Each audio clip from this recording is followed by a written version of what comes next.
Hey, everybody, welcome to the show. I am one of your hosts, Jay, and we are here to discuss the 2020 HBO series Lovecraft Country. I am joined today by Aaron. Heyo. We also got Adam. That's me. And we have Tony. If you want to find the show online, you can find us on Twitter at ArbCap Podcast. Nope, that's a different podcast. You can find. Oh man, it's been one of those days. We have a Twitter, and oh geez, I should have gotten better prepared for this. I can't remember what it is, but you can also email us at the TV show. No, damn it, I'm having a day, guys. The show TV podcast at gmail.com. You can find me individually at jsuesponte. What about you guys? At Tenacious Aaron on Twitter, but I rarely check it. But you can send me something. I check it like once a month. You cannot find me. I live in secrecy. You can find Adam at Adam Dong. That's at ADDAMDONG.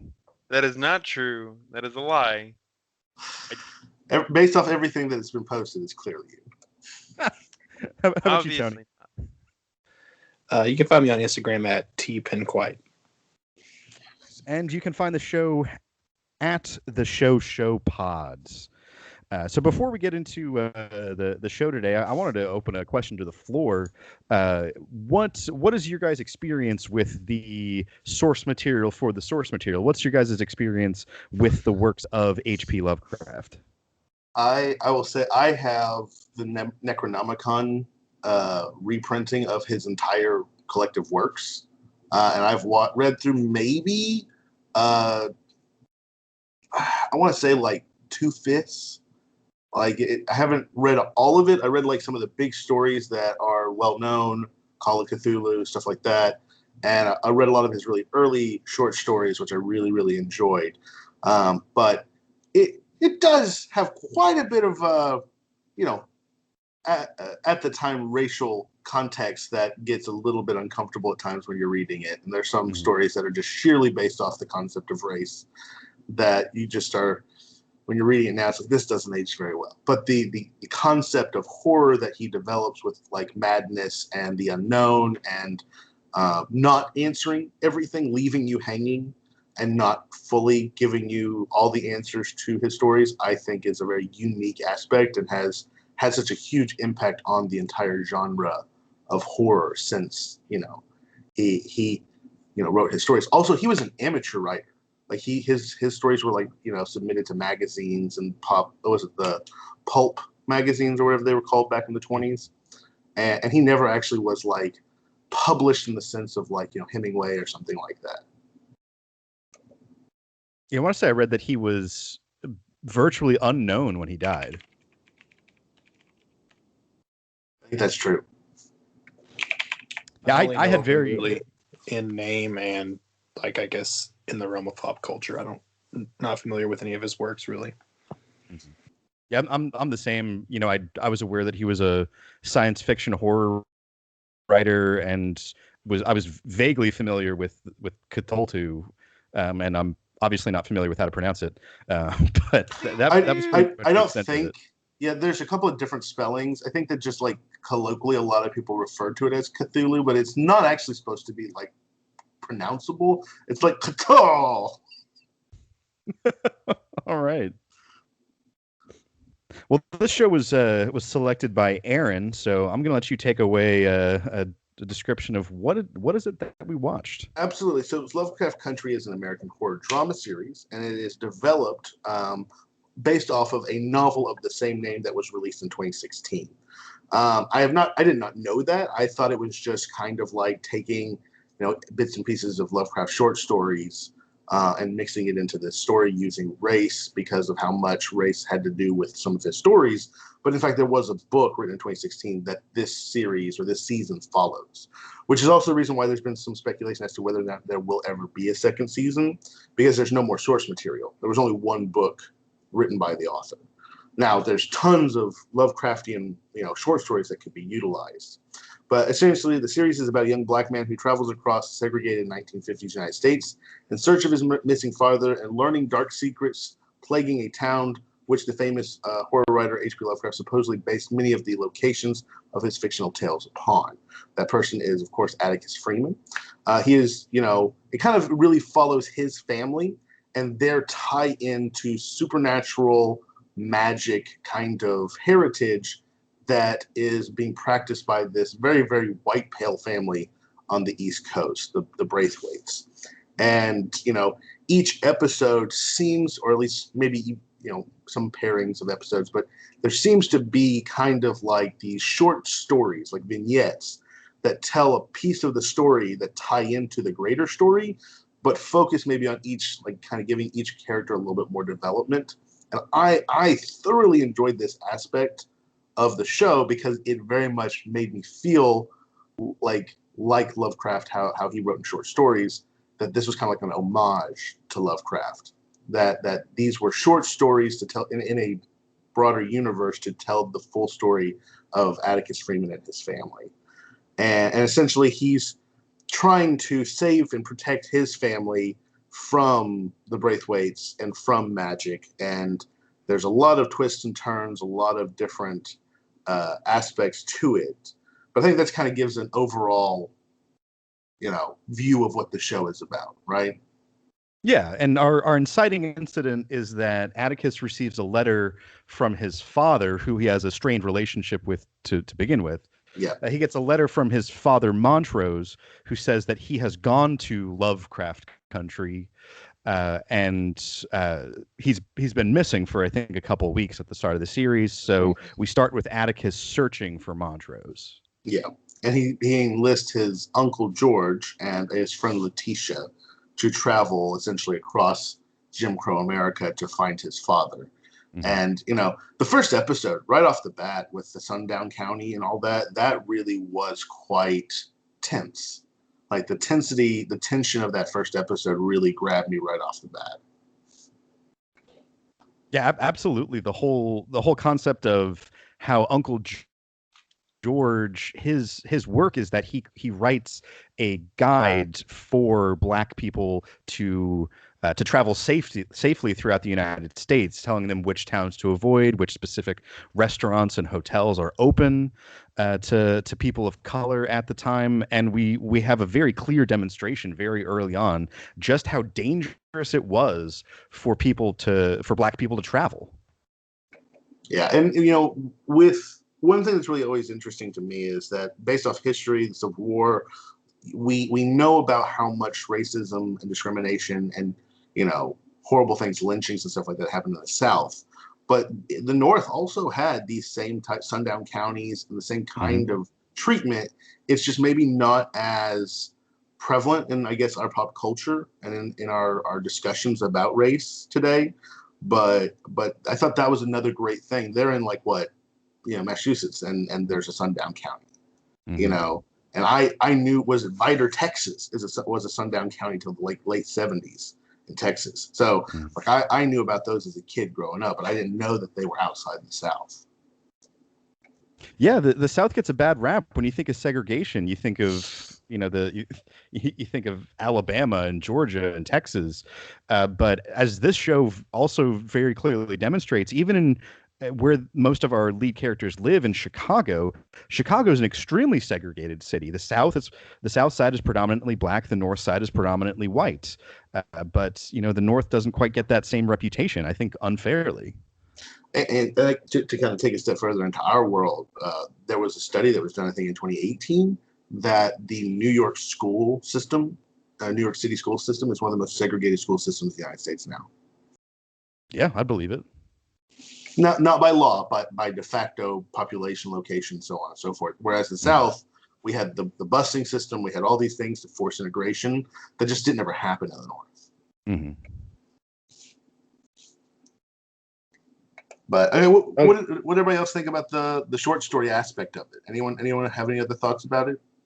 Well, yeah, I almost thought, I guess the first two episodes are connected, and then it's really switched gears in episode 3. And I was like, is this like an anthology? I almost thought maybe it wouldn't even connect to the first story. It was just going to be a different, like, okay, first is like him and the magic with his family, and the second is going to be this haunted house. I'm glad it all connected, but at the start of episode 3, I was like, oh, is this going to be like a mini anthology in the same first season? But I did like it. I'm glad they kept it up with the larger narrative too, because I was worried I wouldn't like it if it was just all like 4 or 5 separate instances with the same characters.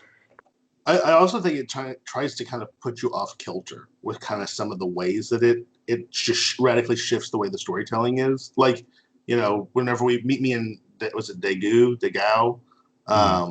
You know, we just start 1950s Korea, and it's all about Jaya? I think it's her name. Gia, yeah. Gia. So, you know, and it's not until like almost 75% of the episode that Tick shows up. You know, so now there's always kind of like a tie-in to Tick's family in every episode, or to him in some way. But to me, it was a really interesting way of giving you a lot more character development about one character to tell just like their story and how it ties into the overall narrative that we're seeing play out.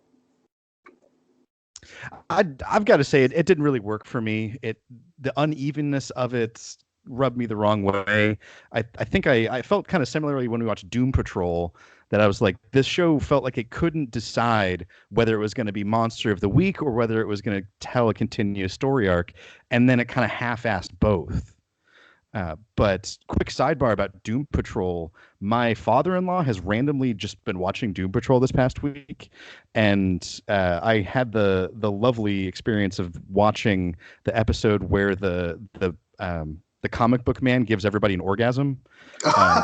I had the great experience of watching that with him and my wife and my 1-year-old son. So that was my awkward moment of the week. That's pretty awkward. Yep.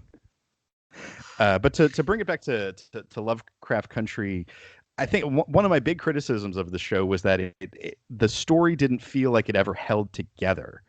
It never felt convincing, or you know, I was never really sure of exactly what it was that anyone was trying to do. Like, can you explain that?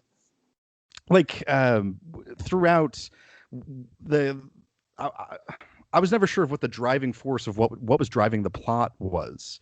You know, we kind of have these vague mentions of, oh, well, Christina Braithwaite is trying to cast a spell, but we're never really given a clear definition of what it is she actually needs to do that. You know, there's mentions that the spell is gonna make her immortal. Well, it's never really explored why she wants to do that, and then what she'll do with her immortality.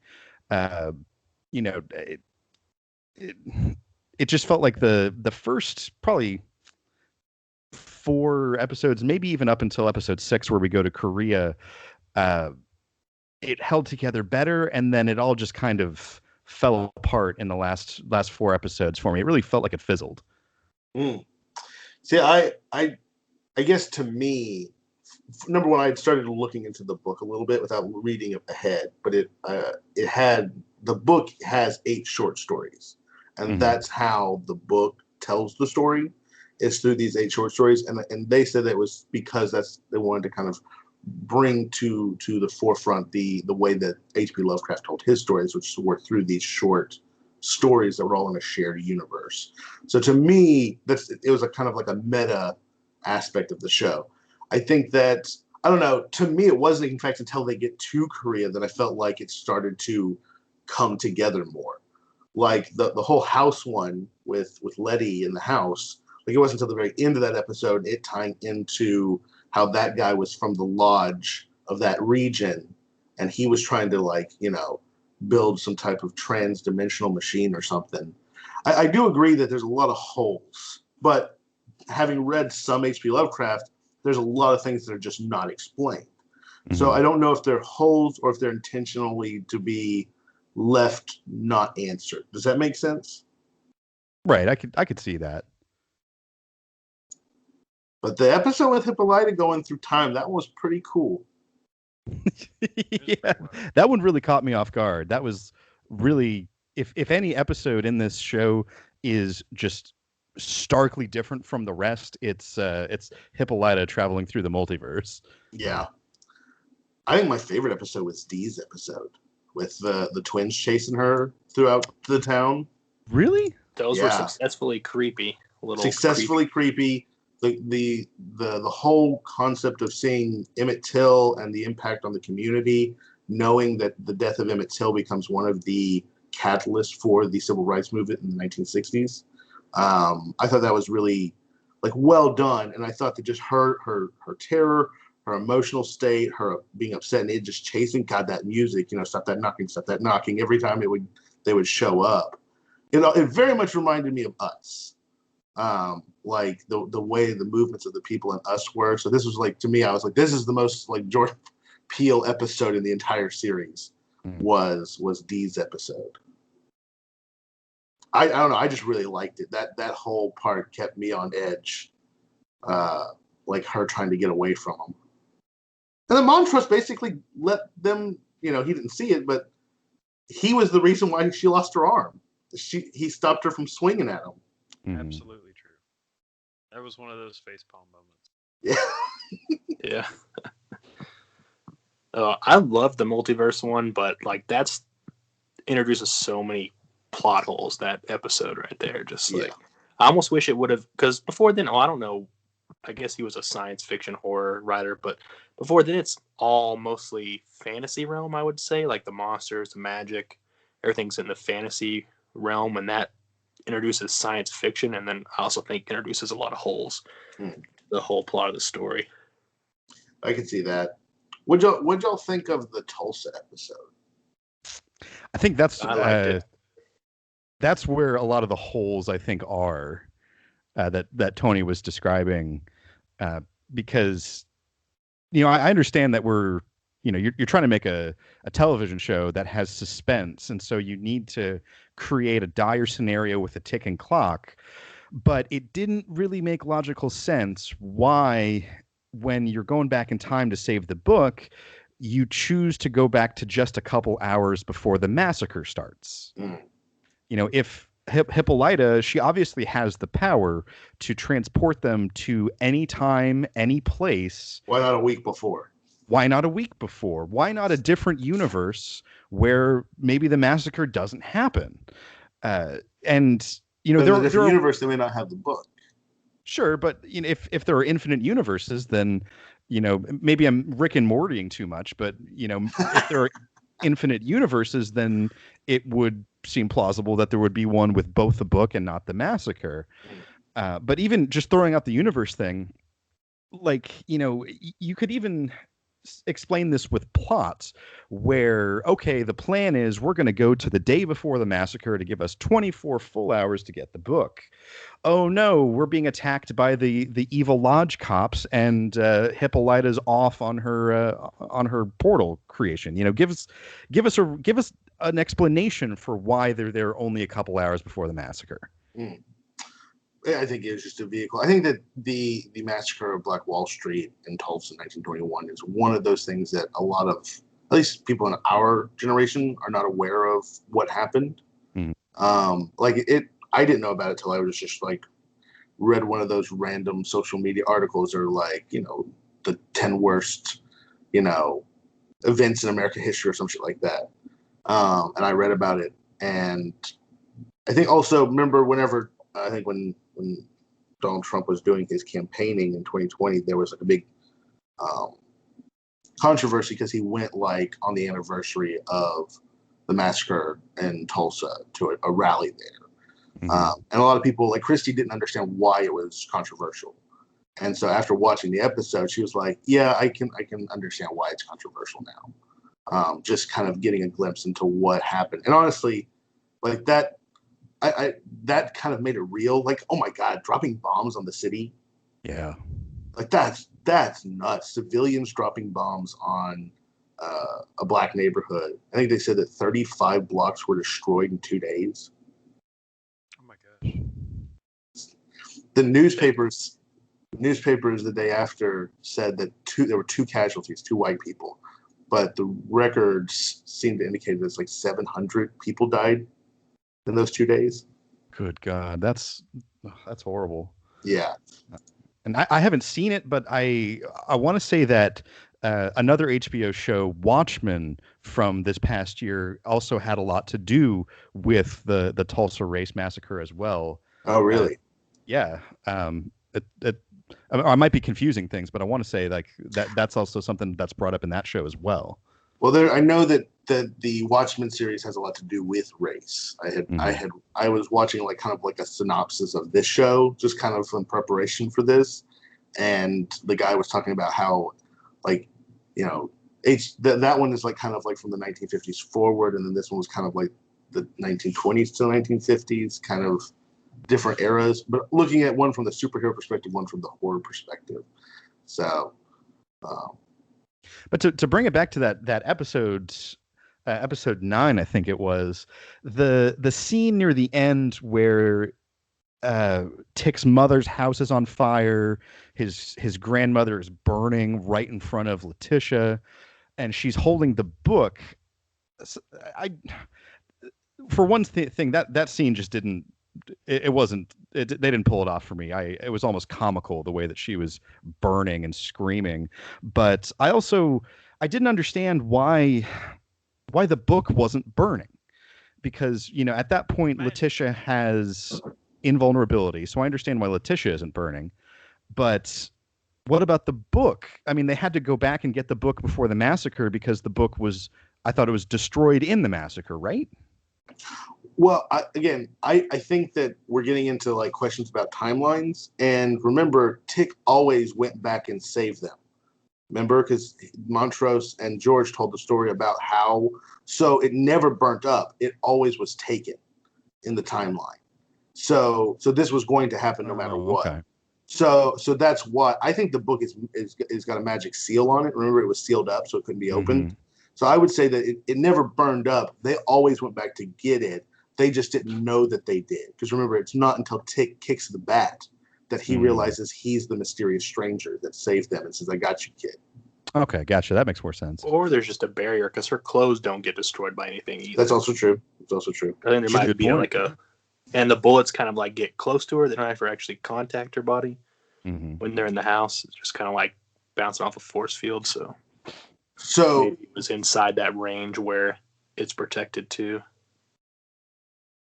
But that's the part where they should have kept it fantasy instead of science fiction, because they should have just been like, okay, fantasy, y'all can go back. You have the blood, so you can go back in like memories of your ancestors. Like that could let Tick go back, and then his dad could go back maybe, to another relative's body. Like it should have been a fantasy magic spell transporting them back into like past people's bodies and living through that experience. And maybe like burying the book. Huh? Like burying the book or something, and then they know where it is. Yeah, that, because the time travel, like first like, oh, it's a time machine. Like, no, it's not a time machine. It's a multiverse machine. You're going into a different multiverse, and that brings in the problem of like, okay, so they went into some other Tick went into his dad's universe in the past, and then affected that. Like, why does them going and changing things affect their own universe when they come back? Because it's a separate world, I mean, who cares if they mess up the timeline of that other world when they come back to theirs, is what I'm saying. Like, why does it even matter if it's just a multiverse instead of, like, the whole time travel multiverse thing messes up when you say there's different worlds, different universes, and then somehow messing with a different one's going to mess up yours. It doesn't make any sense to me. Well, but Hippolyta said they were going back to their own world, their own timeline, whenever she was set. Remember what she was saying? Like, we got to make sure it's going to our Earth, because she was like, I was on Earth 502. So she at least has at least enough knowledge to know that to send them back. It is a multiverse machine. I missed that part then. I think that, yeah, they did in fact go back to their own timeline. And that's why it's time, space, and worlds machine. But also you're right. That's not really magic. Now we're getting into sci-fi, and that does seem a bit out of place in the overall story of what's going on. Also, no Cthulhu. Love the episode, but what? Yeah, the episode was great, but no Cthulhu. To me, that was my big letdown. Is that the opening sequence? There's like all these like Lovecraftian monsters and Tick, like in the middle with war and monsters fighting around him, and then Jackie Robinson, and we get no Cthulhu. We get no Dagon. We get none of the big monsters. The only thing we got was the Shaggoth, which was the dogs from the beginning and the end, as actual creatures. Now, maybe the creepy twins might have been something from his writings that I just don't know about. But there are enough big Yog-Sothoth, things like that are written about in Cthulhu's or in Lovecraft's writings that I felt like there was a prime opportunity to bring in some of those and the old gods and the cults.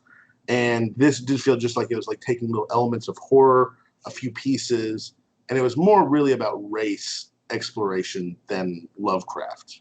Like, I think that it's a little bit more namesake and less actual his substance, actual content.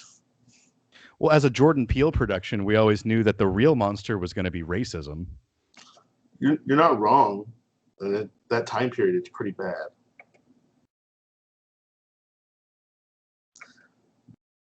But I don't feel like it was preachy. No, I don't feel like that either. It kind of made me realize, like, how, like you're saying, the Tulsa stuff. Like, yeah, like, similar story with me. You never hear about it in school. I only found out as an adult. Yeah, probably similarly through social media or something. So it kind of like, I guess the show made me realize how shelter's not the right word, but just like closed off from all of that part of history you are. Like, you see it. I mean, one, we don't exist in that world anymore because we're in the present, but just like all this stuff you don't really know about unless you go find it. Yeah. Which for Black people probably it's like they've been told about all that stuff their whole lives, but like I think we're all white dudes. We're probably like we never would have heard about most of these things if we didn't hear it from an outside source. I mean, definitely not preachy, but at times it felt like it was going out of its way to demonize white people. I mean, I think about like at the end where they take magic not from the Braithwaites or from all white people. All white. Yes, you know, we can't trust white people with magic because in the universe of this show, they are inherently evil and untrustworthy.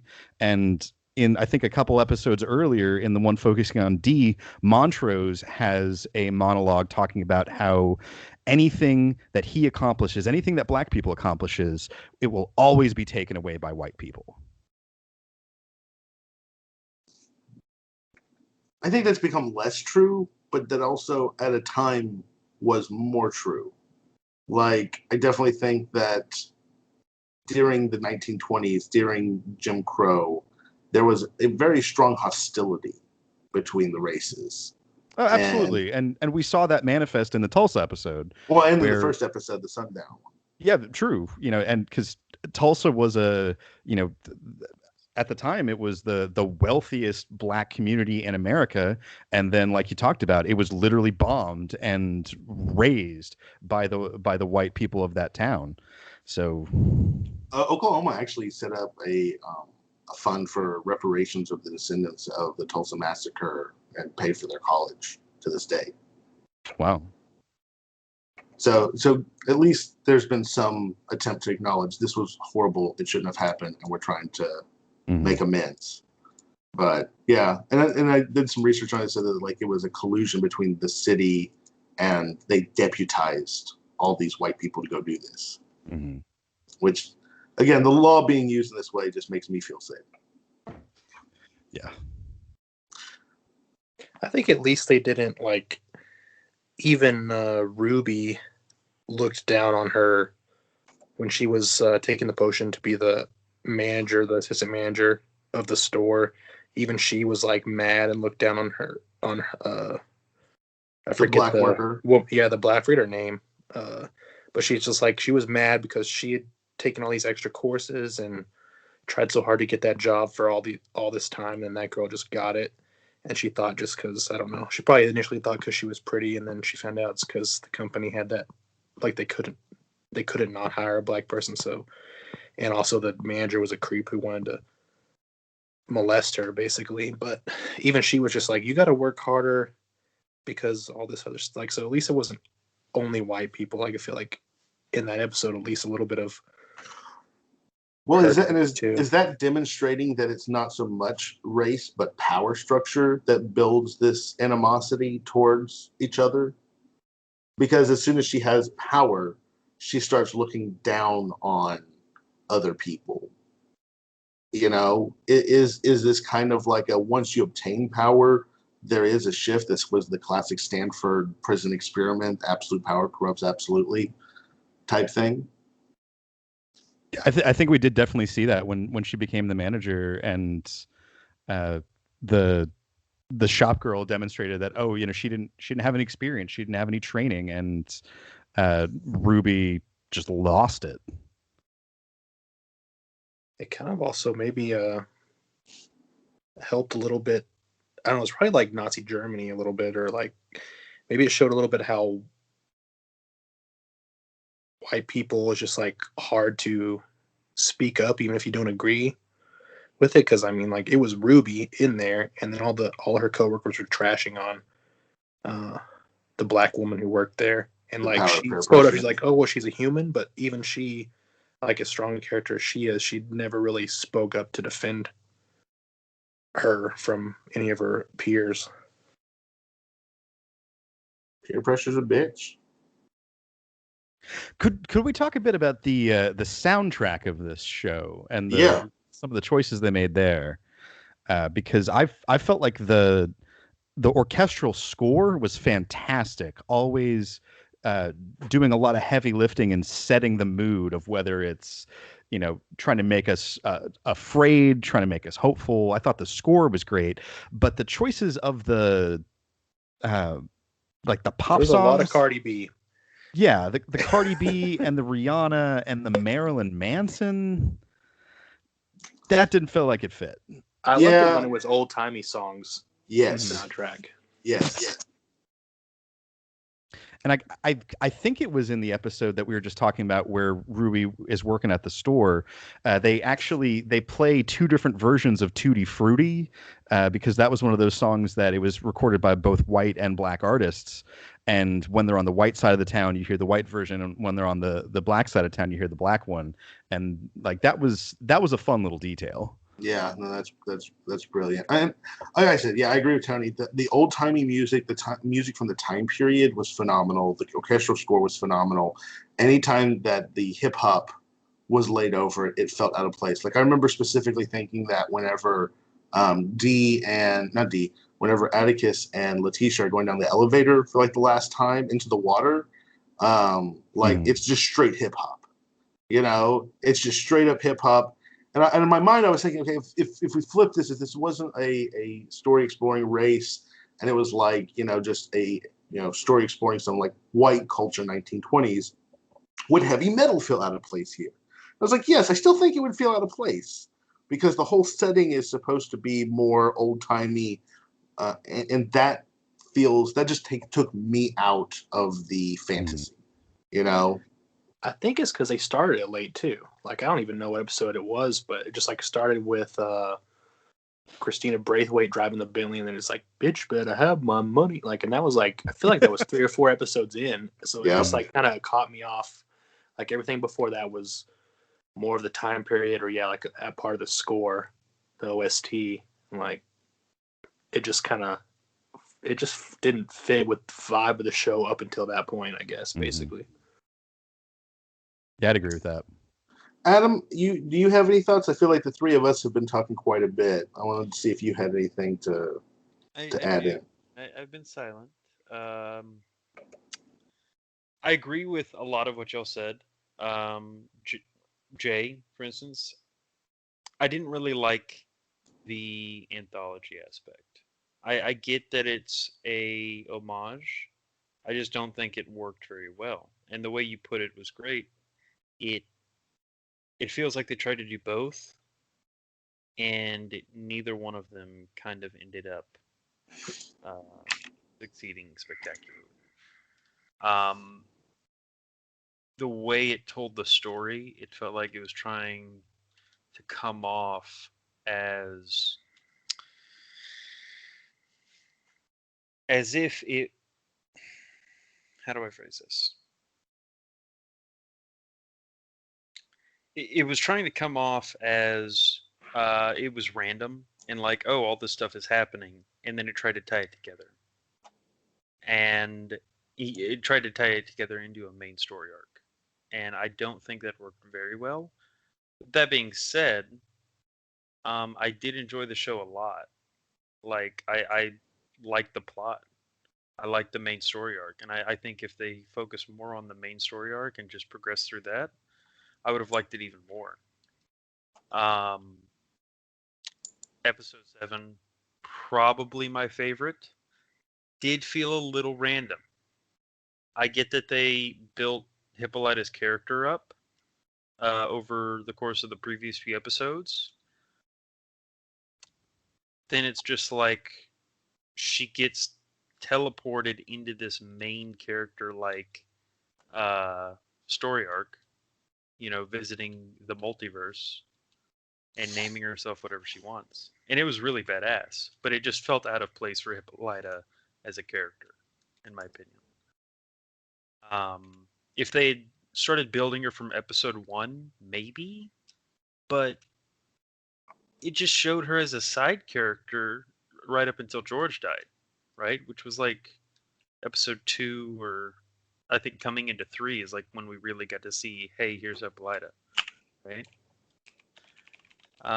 That being said,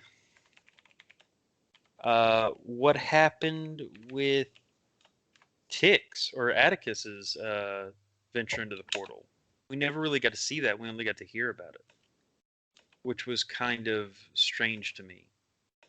It was just like it showed all this cool stuff happening with Hippolyta, and then, oh, Tick comes out. Okay, wait, what? What happened? And we get to hear it's like, oh yeah, I visited the future. Here's some stuff that happens. Here's a book I found. Okay, cool.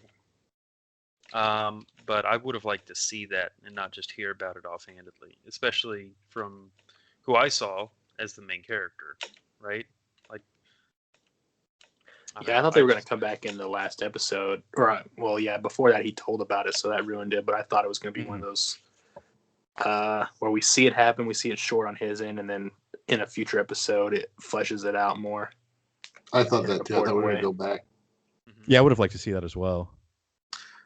But I think that it's because they didn't want to reveal it. Here's the thing. The one thing I really liked about this is that they didn't pretty pink bow it at the end. Atticus, in fact, dies. What magic is taken from white people. And I thought that because the book had some differences, maybe there was an outcome where he doesn't die. But I kind of like that they killed off the main character.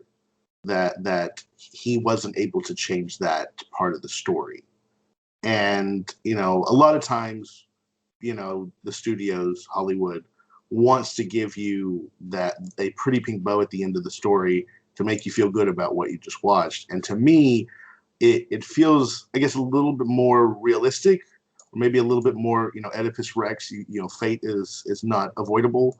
That no matter what Tick did, the same outcome really does come to pass. It's just that it's not that she got immortality, it's that they took magic away from the people who were abusing it, and he still died. So to me, I actually thought that was a good aspect of the storytelling. So anybody else disappointed, upset that Tick was ultimately killed off in the end? No, I'll agree with that I think that was the right choice to make. But I wanted to ask you guys, the scene of his death, was that effective for you? Like, did it, was that a gut punch to see Atticus die? Because for me, it really wasn't. It felt like they didn't set it up enough. Yeah, it was not as sad as I should have been, I guess. Like, it wasn't emotionally charged. Mm-hmm.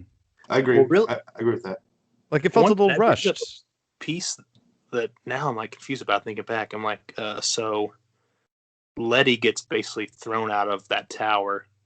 But so did she have invulnerability? Did they give her invulnerability before that fight happened, or did she get it during the spell? Randomly lives. No. I've thought about this too. Braithwaite tests this earlier in the series when she puts the curse mark or the mark of Cain on herself and has those two white guys basically Emmett Till her. like do the things that was done to Emmett Till. Christy also raised this point that it was very, very powerful to see that being done to a white person. Like you hear the description how it's done to a black boy, but having seen it being done to a white person was really impactful. Just being like, you know, if you're trying to demonstrate how inhuman what they did to that little boy was, this was a great way of doing it without actually having the trauma of seeing it. But she gets thrown into the water and she climbs out and all of her wounds are healed. And then she makes a statement that it you know, the curse mark will heal you from your injuries too. And so I think that she pushed her out and then gave the curse mark and left because she made the promise to Ruby. Ruby promised that I wouldn't hurt you, or made me promise I wouldn't hurt you. She gets thrown out the window, and I think that before she goes to Tick, we don't see this. This is me speculating. She puts the mark of Cain back on to Letitia, thinking that she won't be able to change the outcome of what's about to happen. So she fulfills her promise to Ruby and then moves on. I could buy that.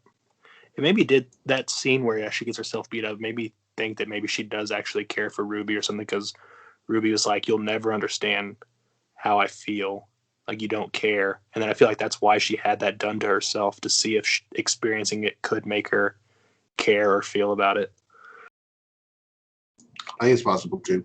I think the only reason why Ruby gets put in, and I think Ruby's in a coma. I don't think that she killed Ruby. Yeah, I think she's in a coma. Yeah, I think that Ruby's just in a coma at wherever she was at. But I think that she did care for Ruby. At least that's my thought. Cool. I want to list some... No, sorry. No, go ahead. I just want to list some things that I really liked that we hadn't talked about. Just like loved. I mean, I don't know why I'm so obsessed with all the production value on these shows, but the clothes and the settings were just amazing. I was like, man, I wish I was in good shape so I could fit in these clothes everyone's wearing. They all look so cool. And then I really liked I'm guessing these are real speeches, not made up, but all the like usually if there's an important emotional moment at the end of an episode, they'll put like an actual speech. Yeah. Like it's the sound bite, I guess it covers it instead of like a song or like a swelling orchestra. It's just like a speech. And I really liked those moments. Yeah, 100% agree on like the style and the fashion. And like one thing that really stuck in my mind was when we're introduced to Letty for the very first time in the first episode, where she shows up to the block party where Ruby's singing, and Letty is just wearing this beautiful dress that makes her look just absolutely spectacular. Also, can I just say this? That was really good. Letty didn't change her shoes when she went back to 1921, and that's what gave her away. Mm-hmm. Like, I thought that was pretty smart of the grandmother to pick up on that. I ain't never seen shoes like that. I thought she could just sense like her grandson, like because he had the same blood, like in her belly, like because she was magical or something. It's possible. At first, no. I mean, the shoe things make sense when they explained it, but I thought that's how she knew because she was looking at her weird from the beginning. Well, any other final thoughts, Jay? I think you were starting to say something, and Tony wanted to list his final thoughts. Oh, it's gone now. I can't remember. Adam? I pushed it out of his head. I am very excited to see season 2 of the show. If there is one. But it's more so to continue on the main story. I believe there will be one. I think there will be because magic exists in the world. You could find a way to bring what's his name back. What is that cliffhanger at the end with the girl with the robot arm killing Christina Beth? There's got to be more to this, right? This can't be a hard stop ending. Like, so I'm excited to see season 2 of the show. I think they could do it. Well, like The Leftovers was a one book. There was a one season. The first season was the whole book, and then they just worked with the author to make 2 more seasons. If they work with the author, I think that, yeah, I agree with you. They could continue it. And if they do work with the author, damn it, they better go into the fucking Cult of Cthulhu, because that is that and Madness are 2 of the biggest Lovecraftian themes out there. And like people before Lovecraft's writings, Madness was really never a part of horror. Losing your mind. But the whole idea behind some of his writings were that, like, the things that you saw in his stories were so unimaginable that the human brain couldn't fully comprehend was experiencing, and you would be driven mad by what you were experiencing. And that is a whole new type of fear, to be driven mad just by what your brain cannot comprehend. And I feel like nothing in this part of the show, or in this season of the show, really touched on that madness. And that was something that I felt like that was a missed opportunity. Maybe it wasn't in the source material, it wasn't in the book, and maybe that's the reason, and that's fine. But I would like to see more exploration of some of the bigger themes that Lovecraft did, not just race and scary monsters. I did like that they didn't hold back on the gore in the show. Yeah. The more Metamorphosis got me. I actually had a panic attack while watching one of those episodes. Oh. I had to pause it and take a 30-minute walk and then come back.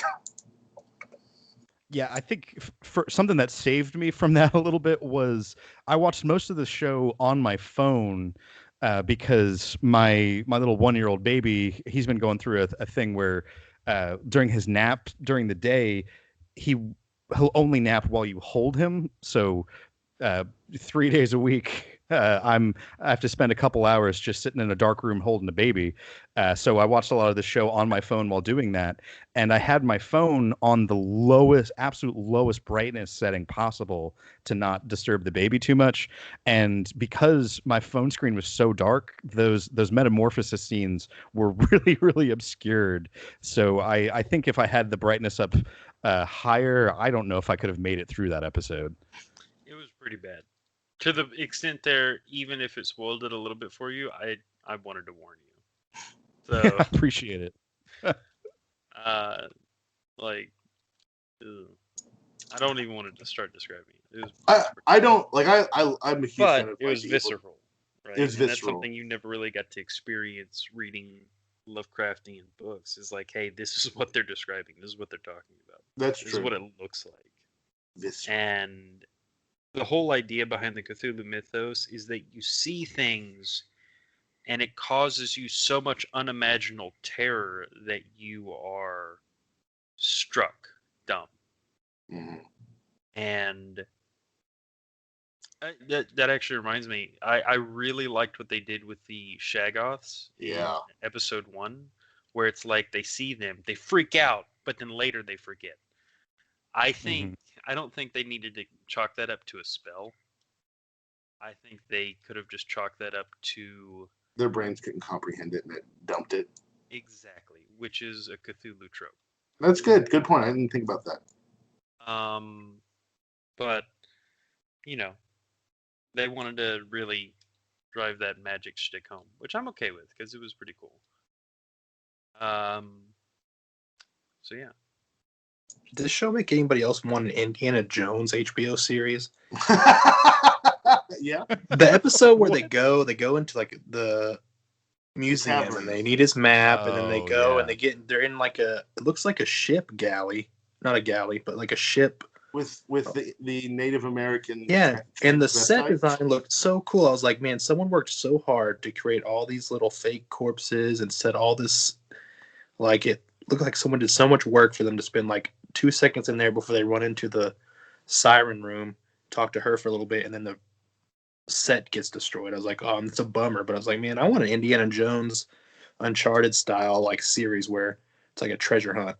That scene reminded me of the Goonies. Like I kept thinking of that last part in the Goonies whenever they find One-Eyed Willie's treasure. I was like, this is like the Goonies, man.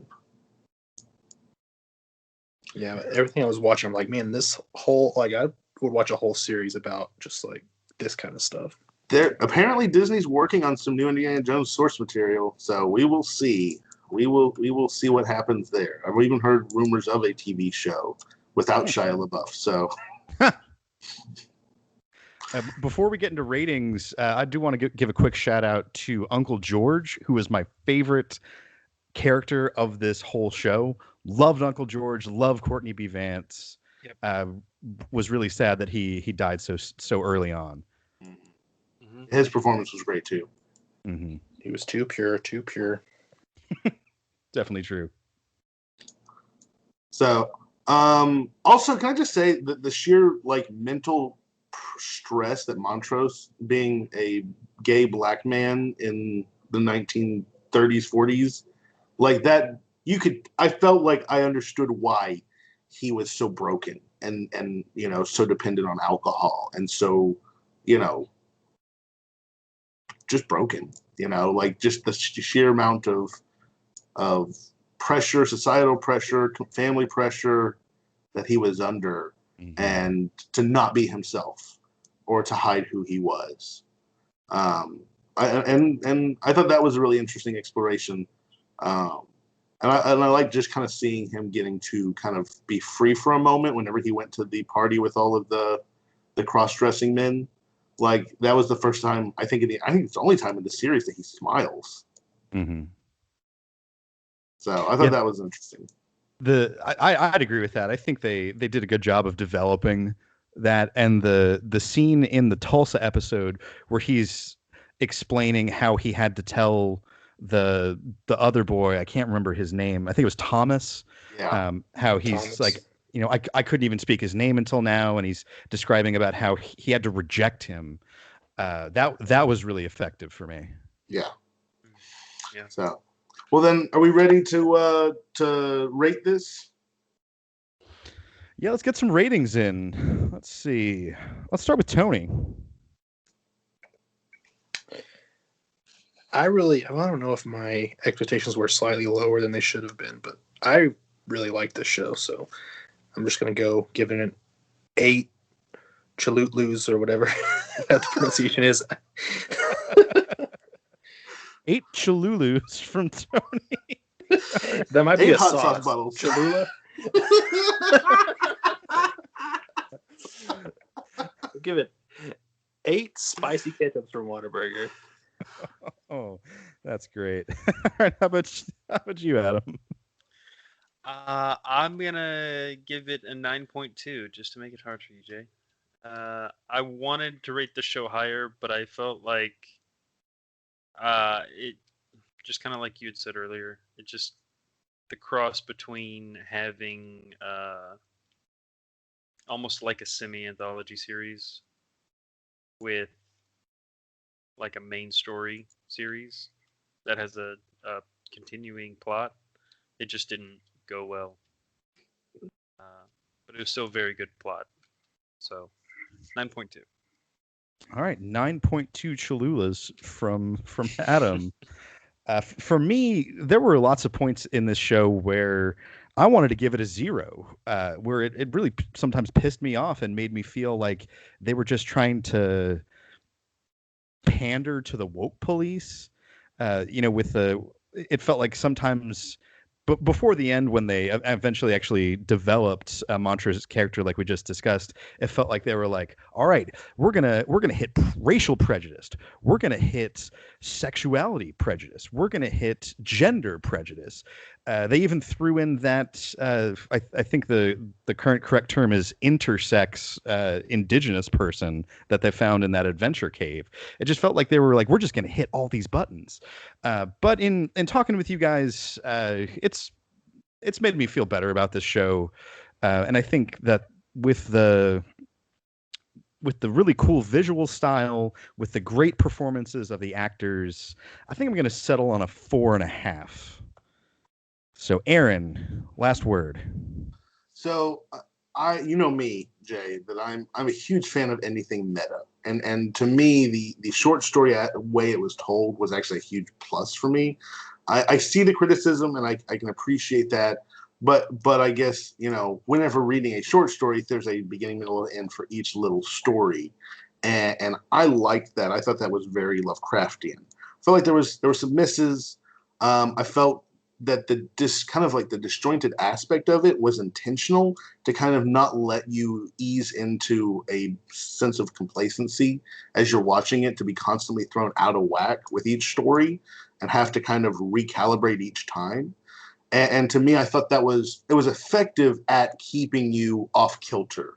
And if you don't like being off kilter, I can understand why that would not be something that would be positive. But I feel like that was kind of like a way of keeping you unable to fully predict what's going to happen next or what the next story was. Like, Tony said, I thought that they were instantly going to go into what happened with Tick, and then they just don't. because you kind of felt leaving like, okay, now we're going to see this next story because it's going to lead into this. Nope, you're not getting that story. So I'm going to go with what Tone gave. I'm going to give it an 8. I thought like it was well acted, well shot. The cinematics were phenomenal. It was very graphic, very, very gory. But I felt like the soundtrack, there were parts that I just felt like it was out of place. It didn't really fit with what was being done. And it was only done because it's, popular Black music today or Black culture music today. And I understand that, those are very popular songs, but I didn't even know it was Cardi B or anybody like that. Now, Marilyn Manson, I did recognize, but I also was like, oh, that didn't age well after everything that happened this year. Yeah. So I'm going to stick with an 8. I think it's a solid show. I think it's worth watching. I would recommend it, especially if someone likes kind of the sci-fi, fantasy, horror combination genre while exploring race in America. But I felt like they could have done some things better. I felt like some of the execution could have been a little bit better. Also, I felt like about a third of Tick's acting was just him making a puffy face throughout the entire show, which I felt like could have been there could have been a little bit more, expression of emotion in a different way instead of just him puffing up his face every time he was emotional. But I feel like 8 Cthulhu's is a Missed opportunity. All right. Is, so with an is sorry, Letty go ahead. sister of Juicy Smouye? Yes. Have y'all seen that Chappelle Show skit? I wanted to get that in there before we I have not. If you haven't, I'll send a link out. Dave Chappelle has the funniest bit on her brother. I watched Undercover Brother this week, and Dave Chappelle's so fucking funny in that movie. Yes. Dave Chappelle may be the greatest comedian of all time. I wouldn't say that, but I like him a lot. He's definitely my favorite. He's a good one. I've got a strong place in my heart and always will for Mitch Hedberg. Those one-liners are some of my favorites. Definitely not high humor, though. Well, with an 8 Cholulas from Aaron, we have a combined score of 7.425, which puts Lovecraft Country just about almost smack dab in the middle, sandwiched between Dark Crystal: Age of Resistance and Comrade Detective. Comrade Detective above it? Comrade Detective just below. Just below it. Okay. Very cool. Well, I guess with that, are we ready to spin to win? Let's do it. What did you call the wheel last time? You had a funny name for it. The Wheel of Randomonium. Yes, the Wheel of Randomonium. I can't wait. Okay, here we go. Starting sharing of screen. Everyone see? It's loading. I can't see it yet. Can't see it. Okay, well, it says that it's sharing. Let me try. Yeah, I can see it. Okay, Jay can see it. Oh, wait, did you? Oh, there we go. I see it now. All right. So we have on the wheel now. We had talked about this last time, so I already kind of proactively removed myself from the roster since I had both Comrade Detective and Lovecraft Country. I felt like if you get 2 shows in a row, it's fine, but at the third one, you should sit out and let the other people have a shot at it.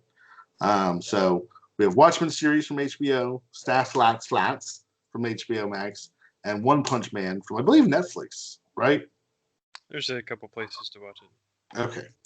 So here we go. I'm going to do a shuffle, do a couple shuffles so that there's no sense of impropriety. And does anyone want to tell me when to click spin?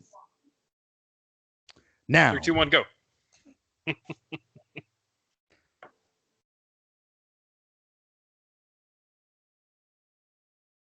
Oh my goodness. Oh my goodness. Yeah.